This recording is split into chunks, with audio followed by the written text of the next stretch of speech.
Ini adalah anggota-anggota dari kelompok kami. Yang pertama ada Adel Putri Lestari, ada Adel Ishan, ada Khalida Isi Astuti, Muhammad Firly, Nursifah Rahayu, dan Sifah Walapanisa. Di sini ISO dibagi menjadi beberapa bagian. Yang pertama ada ISO 9000, yang kedua ada ISO 14000, yang ketiga ada ISO 22000.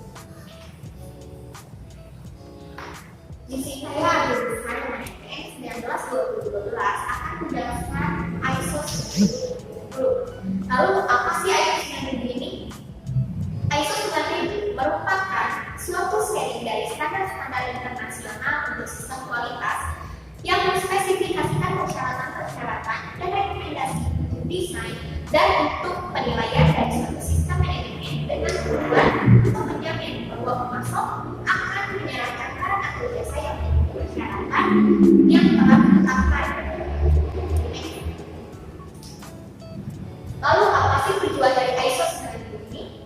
Yang pertama yaitu organisasi dapat mencapai dan mempertahankan kualitas produk atau jasa yang dihasilkan sehingga secara berkesinambungan dapat memenuhi kebutuhan para pembeli.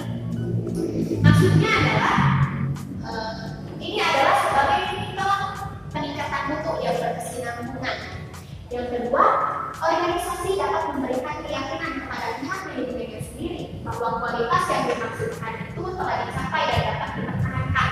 Maksudnya adalah dengan menggunakan ISO 9000 ini sebuah perusahaan dapat meyakinkan pihak manajemennya tentang kualitas sebuah produk yang diciptakan oleh perusahaan tersebut. Yang ketiga, organisasi dapat memberikan keyakinan kepada pihak pembeli bahwa kualitas yang dimaksud itu telah atau akan dicapai dalam produk atau jasa yang dijual. Maksudnya adalah perusahaan harus meyakinkan para pelanggan, baik pelanggan dari dalam negeri maupun dari luar negeri. Selanjutnya yaitu sistem manajemen kualitas ISO 9000. Yang pertama ada ISO 9000. ISO 9000 ini mengatur hubungan antara supplier, perusahaan, dan konsumen. Jadi rantai hubungan antara supplier, perusahaan, dan konsumen ini diatur oleh sistem ISO 9000. Yang kedua ada ISO 901. Sistem jaminan kualitas dalam bidang desain, pengembangan, produksi, instalasi, dan layanan diatur oleh ISO 901 ini. Yang ketiga ada ISO 902. ISO 902 ini sama dengan ISO 901, yaitu menjamin kualitas di bidang pengembangan, produksi, instalasi, dan pelayanan. Yang membedakannya hanya satu, yaitu yang ketiga yaitu ISO 902. ISO 902 ini sama dengan sistem ISO 901, yaitu mengatur kualitas di bidang desain, pengembangan, produksi, instalasi, dan pelayanan. Yang membedakan hanya satu, yaitu tidak mengatur di bidang desain. Yang selanjutnya yaitu ISO 903. ISO 903 ini merupakan sistem manajemen kualitas atau model jaminan kualitas untuk inspeksi dan tes akhir. Dan yang terakhir yaitu ISO 904. Ini adalah pedoman yang tidak melihat tatanan kontraktual dengan remit 8. Yang dimaksud dengan 8 seri ini yaitu ISO 904.1 sampai ISO 904.8. Saya Lisa dengan NPM 192.003. Di sini saya akan menjelaskan proses implementasi ISO 9000 menuju sertifikasi. Sertifikasi sistem manajemen kualitas ISO 9000 dapat diterima dengan mudah dan badan akreditasi bila segala ketentuan dan persyaratan dalam sistem manajemen kualitas ISO 9000 telah terpenuhi dan dinyatakan layak mendapatkan sertifikasi oleh lembaga penilai. Ada 5 tahap proses menuju sertifikasi ISO 9000. Yang ke-1, proses mengetahui dan memahami terlebih dahulu apa itu sistem manajemen kualitas ISO 9000. Jadi sebelum manajemen mengadopsi sistem manajemen kualitas ISO 9000, maka pihak manajemen harus mengetahui dan memahami terlebih dahulu apa itu sistem manajemen kualitas ISO 9000. Yang kedua ada persiapan, berisikan segala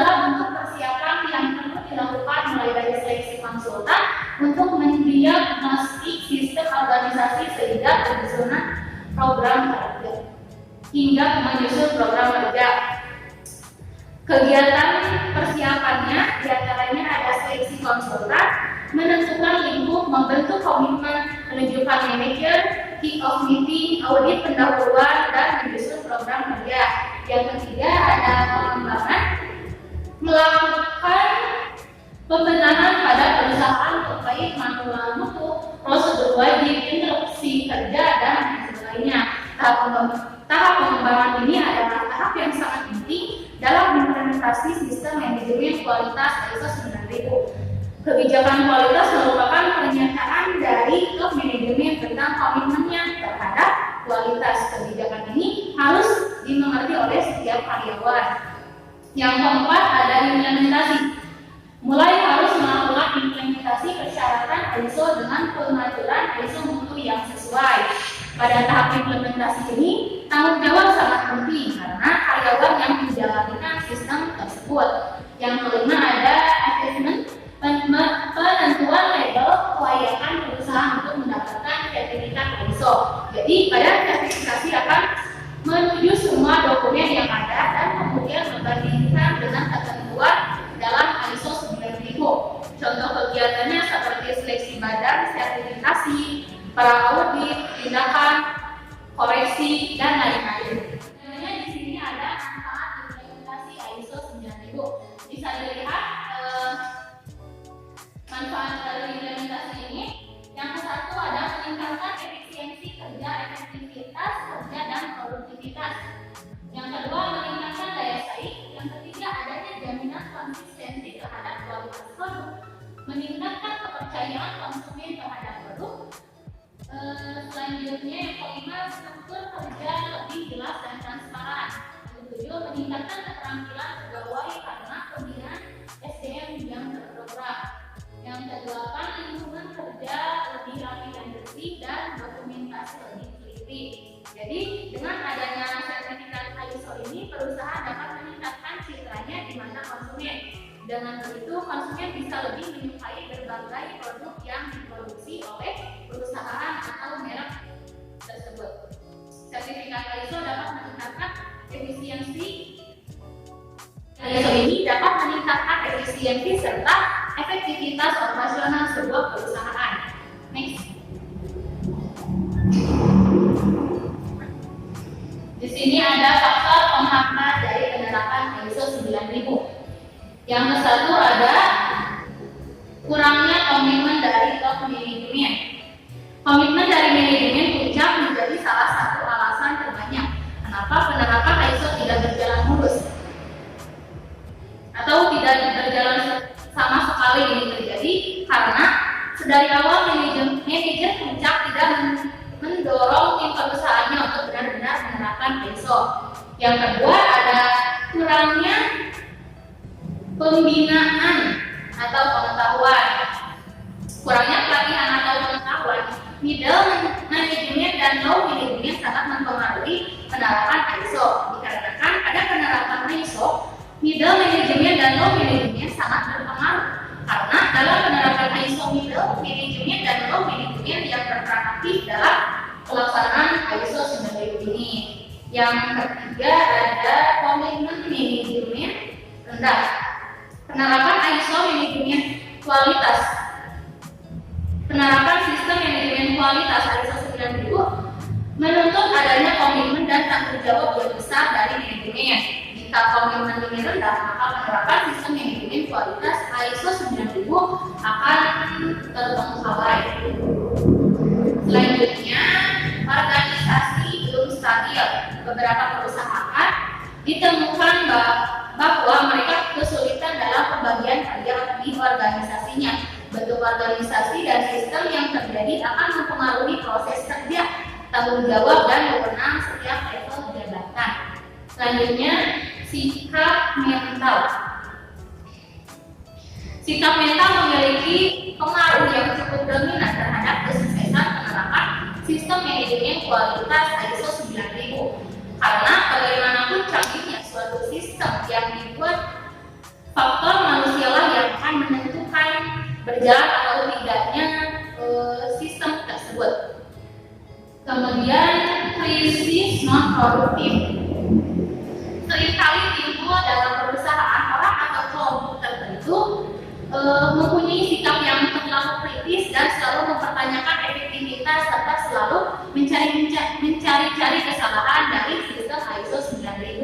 Nah, jika hal tersebut tidak ditangani secara serius, maka cenderung hanya akan menimbulkan perdebatan yang berkepanjangan dan itu sama sekali tidak produktif. Selanjutnya, alat produksi yang di bawah standar. Jadi kurang tersedianya peralatan produksi yang sesuai dengan standar kualitas. Terus ada skala produksi yang relatif rendah. Jadi terlalu banyak alat produksi yang tidak memenuhi standar sehingga sertifikat ISO tidak berfungsi dengan baik. Karena saya bersifat Dewi Firdaus dengan NPM 19/2018. Nah, di sini saya akan menjelaskan tentang ISO 14000. Nah, ISO 14000 itu sendiri adalah kumpulan dari standar-standar yang terkait dengan pengelolaan lingkungan yang disusun untuk membantu organisasi dalam mengelola lingkungan. ISO 14000 ini serupa dengan ISO 9000, di mana dalam hal berkaitan dengan bagaimana sih proses dari pembuatan sebuah produk itu ketimbang dengan produk itu sendiri.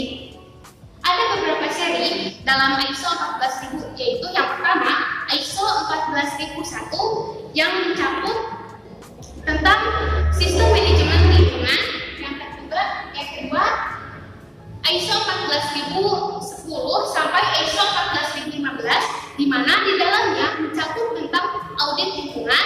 Yang ketiga ada ISO 14020 sampai ISO 14024, di mana di dalamnya itu mencakup tentang label lingkungan. Yang keempat ada ISO 14031 tentang evaluasi kinerja lingkungan.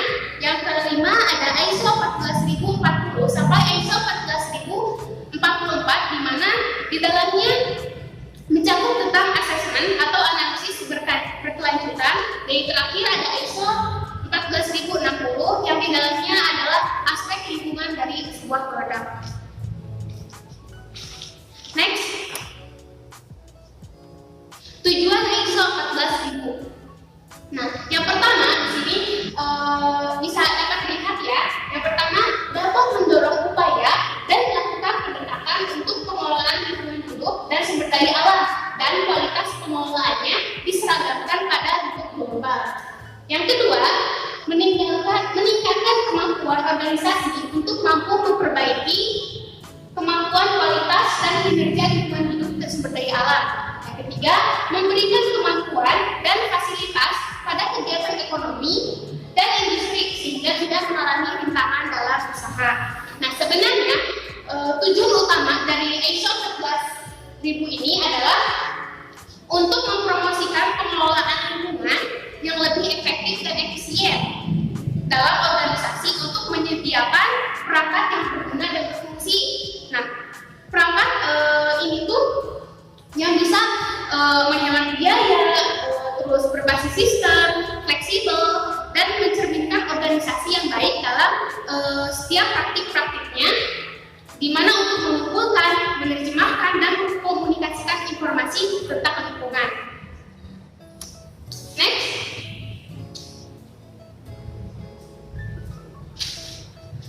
sistem manajemen lingkungan ISO 14000. ISO 14000 ini tuh standar yang mewakili di mana kumpulan inti standar-standar yang digunakan oleh organisasi-organisasi untuk merancang dan menerapkan sistem pengelolaan lingkungan. Nah, yang pertama itu tuh ISO 14000, di mana sistem ini tuh di mana di standar ISO 14000 itu mencakup tentang semua sistem manajemen lingkungan yang dapat memberikan jaminan bukti kepada produsen dan konsumen bahwa produk yang dihasilkannya itu sudah tersertifikasi dengan baik dan memiliki kualitas yang baik pula. Kedua, ISO 14001 yang merupakan bagian integrasi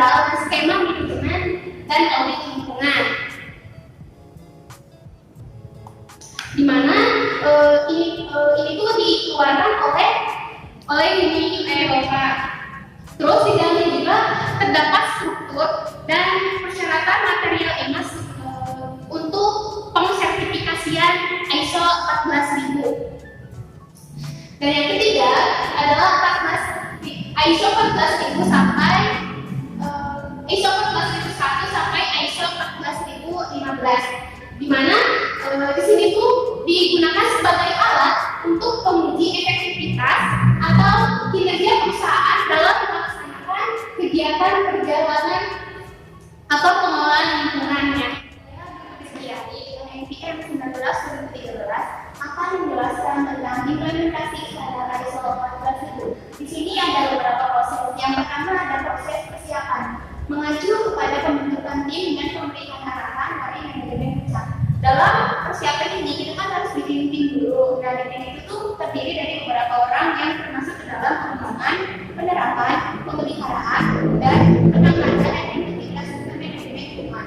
Lalu proses selanjutnya ada pengembangan, mengacu pada persyaratan standar ISO 14000. Pengembangan ini harus mengacu pada persyaratan standar ISO 14000, sehingga jika sistem mengandung standar, maka dapat dilakukan sertifikasi sistem manajemen lingkungan yang sudah diterapkan. Lalu proses selanjutnya ada penerapan. Ini mengacu pada pendistribusian, sosialisasi, dan penerapan manajemen lingkungan.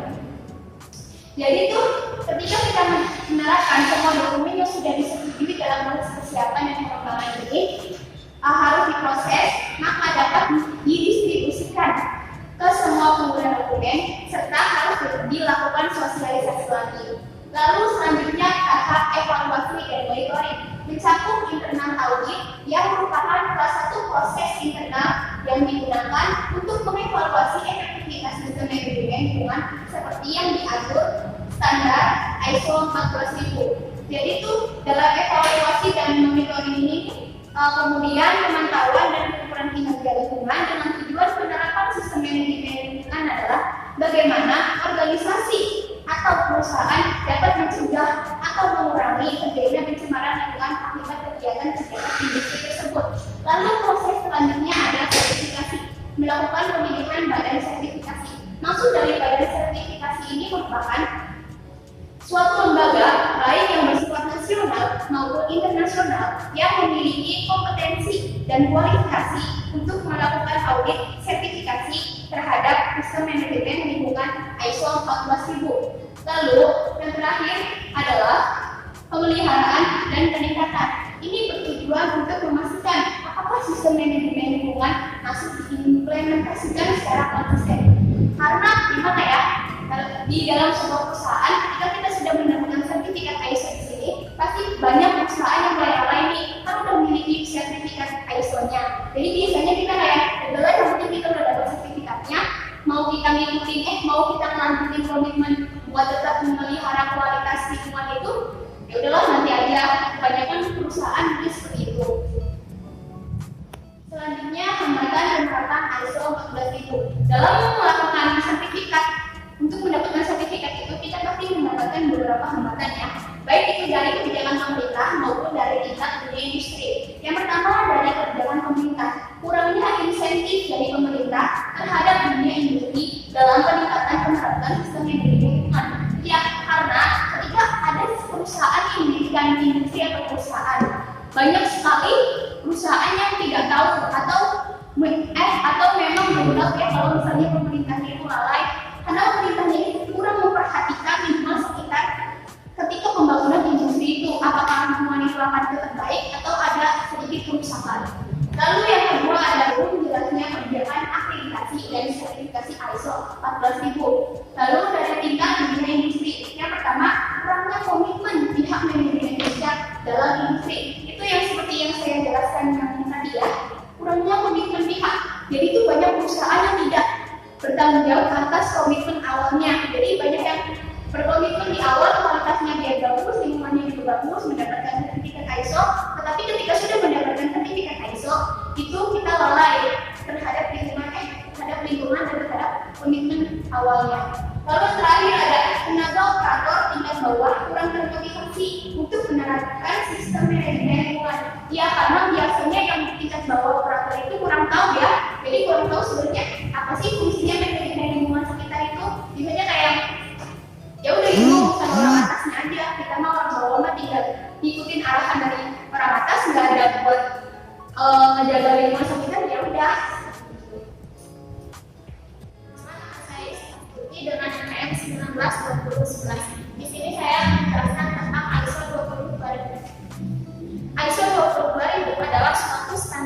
internasional yang menggabungkan dan melengkapi elemen utama ISO 9001 dan HACCP dalam hal penyelenggaraan suatu tenaga kerja yang efektif untuk pengembangan, penerapan, dan penindakan berkesinambungan dari sistem manajemen keamanan pangan atau disingkat dengan SMKP. ISO 22000 menjaga keselarasan dengan sistem manajemen lainnya, misalnya ISO 9001 dan ISO 14001 untuk memastikan keefektifan integrasi sistem-sistem tersebut. ISO 22000 ini merupakan standar internasional yang menggambarkan kebutuhan dari suatu sistem manajemen keamanan pangan yang mencakup semua organisasi dalam rantai makanan dari panen sampai produk. Unsur-unsur kunci yang menentukan keamanan pangan sepanjang rantai makanan ini meliputi yang pertama komunikasi interaktif, yang kedua sistem manajemen, yang ketiga pengendalian dan bahaya keamanan pangan ke arah masyarakat penuh dari program dan penerapan perencanaan HACCP. Dan yang terakhir adalah peningkatan yang berkelanjutan dan pengetahuan dari sistem manajemen keamanan pangan.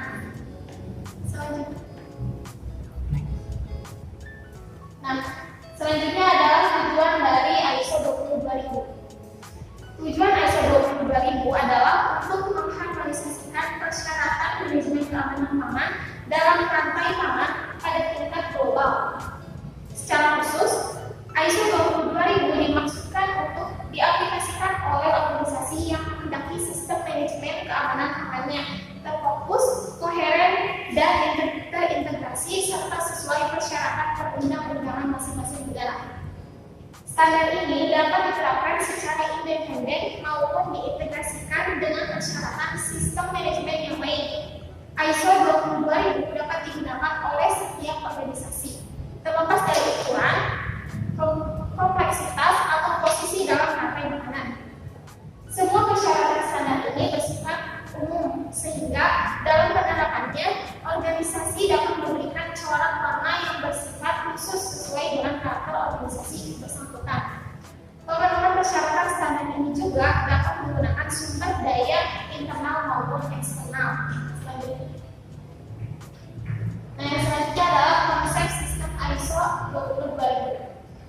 Seiring dengan perkembangan kemajuan industri pangan, banyak ditemui masalah berkaitan dengan foodborne illness atau penyakit yang disebabkan karena makanan. Di negara Eropa dan Amerika, permasalahan ini diantisipasi dengan menerbitkan suatu metode. Metode tersebut ini dinamakan dengan HACCP atau Hazard Analysis and Critical Control Point. Dan setiap organisasi yang menjual produknya di Eropa dan Amerika, mereka wajib memiliki persyaratan tersebut.